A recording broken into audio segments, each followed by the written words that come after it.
Settles down, and the goal is scored by Brian Byrne.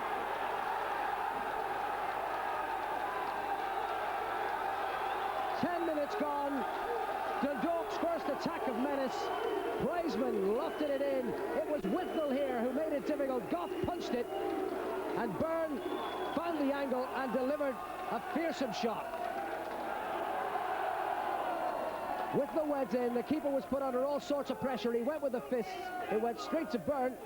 What about this for a finish, though? Knew exactly what he was doing and hammered it powerfully home for his 4th of the season. Taken by Sheridan. Gagan's in. Oh, it is an own goal of Tom McNulty.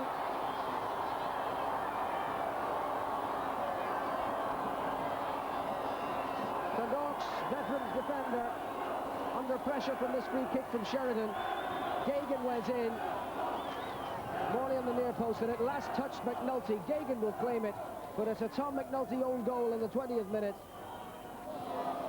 Stephen Gagan does in fact claim that goal as his 16th of the season. Well, I think the replay showed conclusively it last touched Tom McNulty, and that was the crucial deflection that took it beyond Fridge.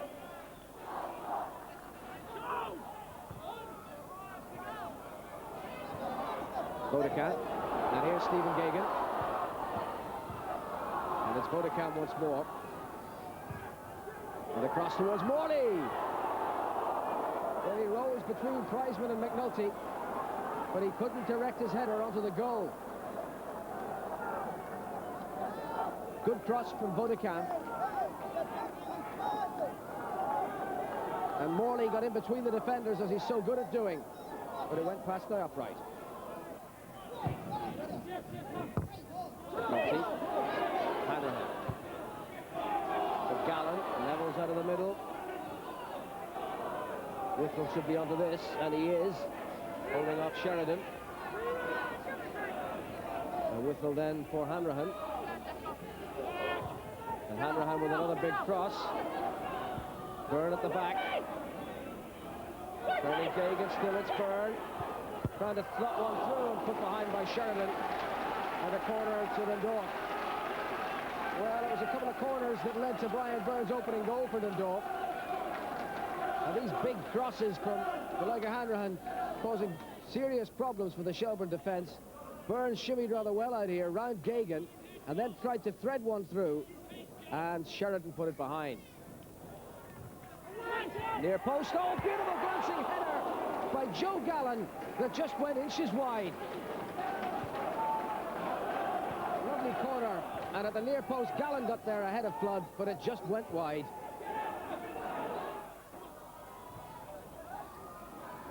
Rutherford taking on Priseman. Rutherford in the cross. McNulty, and Fridge makes the save. Good pacey run from Mark Rutherford. Took on Priseman and beat him. The cross was threatening. McNulty got ahead on it, and Fridge went up to save. And in fact, that's the last action of the first half. Brian Byrne with the opening goal. Equalised by Stephen Gagan's effort, deflected into his own net by Tom McNulty. Half-time, it's a goal apiece.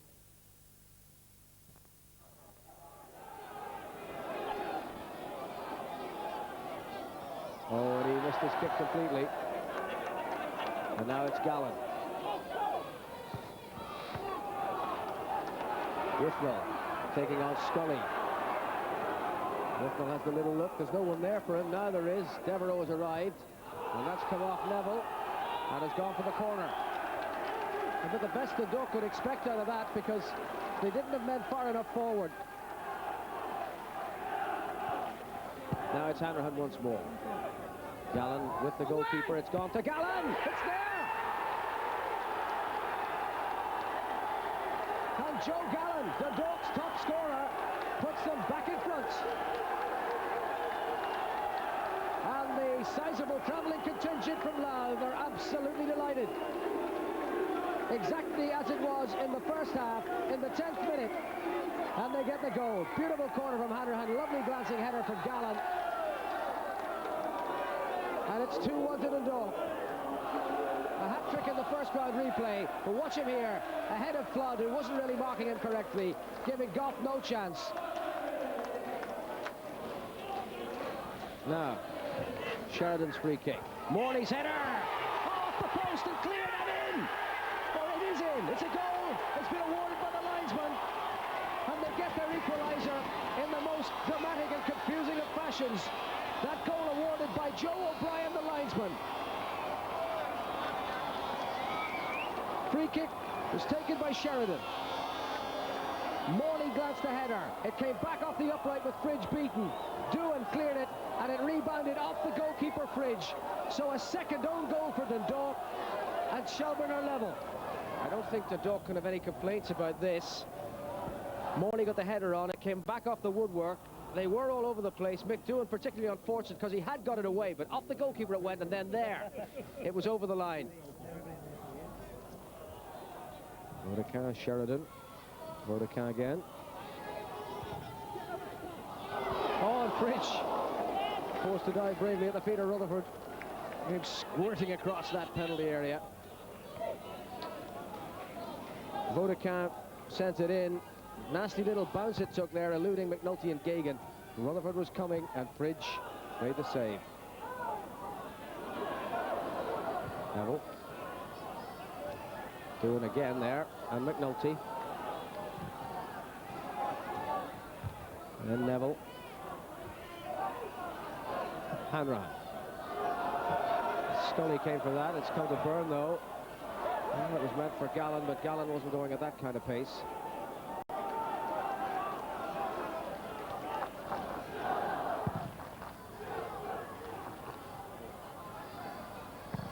No, McNulty couldn't get there. Morley's in there still, and Rutherford! And Mark Rutherford, following up, puts Shelbourne in front for the first time in the 72nd minute. The long clearance from Goff. McNulty rose for it with Gagan, couldn't make the contact. Then it was Morley against Doohan, and they couldn't quite get there either. It bounced off Morley, and Rutherford was there to hook it past Fridge. Fifth goal of the season for Mark Rutherford. It really rebounded from Morley, but Rutherford, quick thinking and agility, beat Fridge, and Dundalk go behind for the first time. And he must be feeling a little happier now, Damien Richardson. Different kind of performance from his team, as it had to be in the tradition of cup ties. But a win's a win if it turns out to be that. Here's Hoey, on for his first appearance in the cup, first appearance of the season. Now Byrne. Good ball for Devereux. Gallen's in the middle. It's gone all the way across. And Hanrahan's retrieved it. Hanrahan, oh, straight at Goff. Well, still great support for Dundalk. But can they achieve an improbable breakthrough in the final 13 minutes?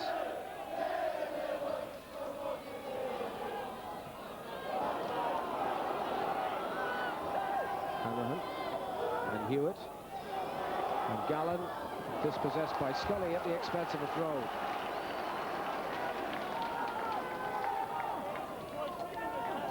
Ten minutes to go. Shelbourne lead Dundalk 3-2.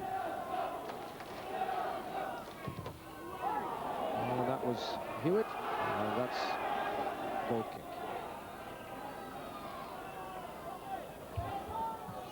Oh, and no offside here, and it's Gagan in behind the defence. Stephen Gagan, and brilliantly parried by Fridge. And they've got to get it away out of there, and they've managed it. McNulty, in the end, did so. Suspicions, more than suspicions, of offside about that, but Joe O'Brien kept the flag down. Gagan went through the middle, and Fridge made a fine stop. Now it's Devereux. Byrne making some room for himself. Gallen takes the responsibility. But then they've made it difficult for themselves. Doohan. Still he battles on, and it finds its way through to goalkeeper Alan Goff. Here it was, in behind the defence, Stephen Gagan. Fridge came out to narrow the angle. He's a good shot stopper, this fella, and he did it again. But then they confused themselves, and McNulty was forced to scramble it away.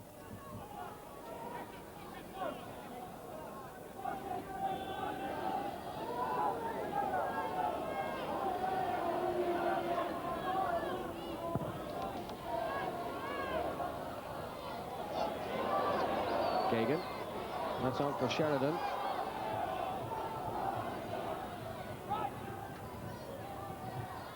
Oh, he's picked out Morley. Set up for Gagan. Oh. Well, pick that one out. That's the cup holders safely through now.